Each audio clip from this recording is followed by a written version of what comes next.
Have you ever had your ass whooped? Who, me? Yeah. No, I'm not having that. You look like you don't play that shit too, No, man. I'm not having that. I'm not having that. You wouldn't tell me anyway, but that's cool. Nah, I ain't having that. Right. We all got into scuffles and fights with people, but Right. You act like it's a tie. It was a tie. nah, Slick Rick. I met him in a supermarket. I was there, man. He's a good dude. We're gonna make this simple and plain. It's DJ Chuck Chillout from the Boogie Down Bronx. This is my artist. Yungstar 6'3", Team 914, damn it. Everybody was heavy D. Everybody had a story. They was putting out real good songs back then. I need to hear a fight though, man. What's a fight you had witnessed between some rappers though? I'm gonna tell you the illest fight. It was Dr. Dre's birthday party. Hold on, you talking about NWA, Dr. Dre? No, the Big Dre, Mad Love and Okay, Dr. Dre. okay. What's the fat dude, PM Dawn? He's on stage singing Memory Bliss, some shit. Next thing you know, threw the fat dude off the stage. The DJ got thrown to the corner. Chris and his posse threw PM Dawn off the stage. Clark Kent's in the DJ booth. He throws on, I'm still number one. Chris rocks the shit and leaves. Everybody's, That was the illest shit I ever saw. What do you do that for? Because PM Dawn was talking shit back then. And there was certain people you didn't fuck with, because you didn't fuck with Chris, because Chris had about 100 niggas with him. Run DMC had about 200 niggas with him. You ever seen them whoop somebody's ass? Yeah. Rappers? Yeah, I remember we was in Philadelphia, and the bus pulls up in front of the Spectrum. Cat was selling their T-shirts. Jay was like, yo, what the fuck you doing? Hold on. He took his money and everything. Took everything. I was like, okay. He had no business selling his shirts. You taking money from Run DMC. You can't do that. He was hustling though. Can't have that. Yeah, the nigga was just hustling. Can't have that. Damn, real Run. Can't have that. Run didn't do it. It was the Hollis crew. They didn't play. They still don't play. To this day. To this day. You can get Rip and Run and get your ass whooped. Yeah, the people that held them down didn't play. Because bootlegging had just came out. You stealing money from the artist. Right. How you gonna take my shirt? I'm coming into town, and you selling my shit in front of the arena. You taking money from me. You can't do that. What do you know about Russell Simmons, man? Good dude. You ever seen him fight somebody? Russell ain't fighting nobody. Never. Nah.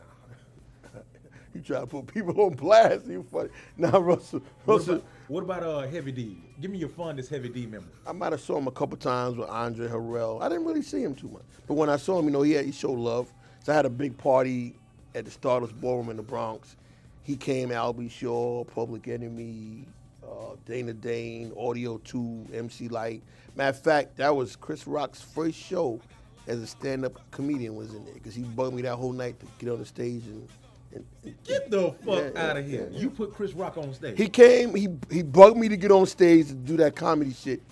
And my partner, Cool Chip, said, yo, go ahead and do it. So he let him go on. So what? Yeah. And you had never heard of Chris Rock before? I ain't never heard him before in my life. Was he good? Yeah. He was good. He was funny back then. Like Mr. Magic. He was the first cat that was on the radio, because he went from WHBI to BLS, and that's what made Kiss FM hire me and Red. You can't forget Super Rock and Mr. Magic. You can't do that. So where does Funkmaster Flex come from? That's my dude. I love him. He's a good brother. I've known him for 29 years. 29 years? Yes, sir. That nigga that old? Oh, he was a DJ. He was a DJ. He was true to that. He was always a DJ. So the group was called Deuces Wild, and Flex was the DJ. Back then, they tried to handle the DJ. They didn't want to pay you. So what you mean handling the DJ? Well, a lot of groups, yo, man, just go over there, rub these records, take this little $50, and they get $2,000. I want to hand the DJ $50. I wasn't having that shit. I wasn't letting him go through it. Same thing when I tell him, we ain't going for that. You got to pay me. Cut the check. Yeah, cut the check. Early. In the process of that, have you ever had your ass whooped? Who, me? Yeah. No, I'm not having that. You look like you don't play that shit too, No, man. I'm not having that. You wouldn't tell me anyway, but that's cool. Nah, I ain't having that. We all got into scuffles and fights with people, but right. You act like it's a tie. It was a tie. Nah,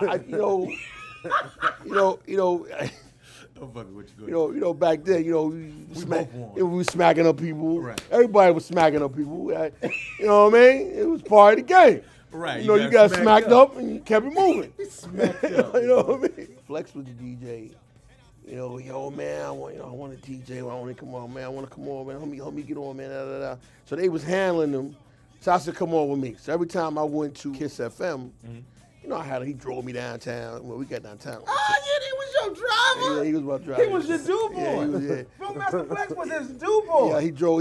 He carried the crates too. He carried your He carried the crates. Yeah, he did all that. Did he tie your He shoes? paid it. He carried. No, come on, man. He was doing his thing. You know, he hung out with me. But the cat was great on the set. Certain DJs, you got to tell them how to mix a record and go into the next record. I didn't have to do that with him. You know, his timing was great. He knew what to play, and his ear was incredible. So back to my man. What's up with the video? What's up with the first single, man? Okay. This generation, we put that out.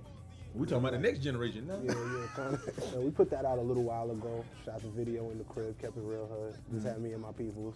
It got a little buzz. Flex dropped it. We just kept working after that. Then we dropped Nothing's Promise. You know, went around the city, got a couple shots of that just to keep it real. Like I like to make real, true New York music. What's real, true New York music? The last real, true New York music making to me was 50. Like 50 made beat music that you was riding and you was like, yeah, nah, that's exactly what the hell we do. Very true. Like, yeah, nigga. He wasn't. I call it. He wasn't making no space music. What do you feel like you bring to the game? These niggas look soft. And look soft. I ain't gonna say my next comment because you know I don't want nobody organizations and nothing telling me. I'll keep it real political correct. You can find me on Manhattan Ave 914 to the day I die, Bronxwood Avenue to the day I die. That's where you direct this ass whooping at over there. I'm You serious. gonna be on the block all day with them blocks. Nah, I'm not even gonna keep it funky. I don't be on the block. I'm not a super thug nigga. Like I just graduated from college. I'm just not no part soft. You can't be in New York. You can find me online, just like you said. Find me on Twitter at Yungstar63, Instagram at Yungstar63, TFYSNation.com. 22 mixtape is out there. Go get that off that piff. Like I always say, you just can't say you really something. You gotta be, man. I got Chuck Chillout right here, man, and my dog Yungstar63 in this bitch. The Bronx is the home of hip hop. There it is. Hey, so we over and we out of here, man. Hey, do I have something in my eye? Y'all go to commercial. Don't kiss them hoes in the mouth. Never.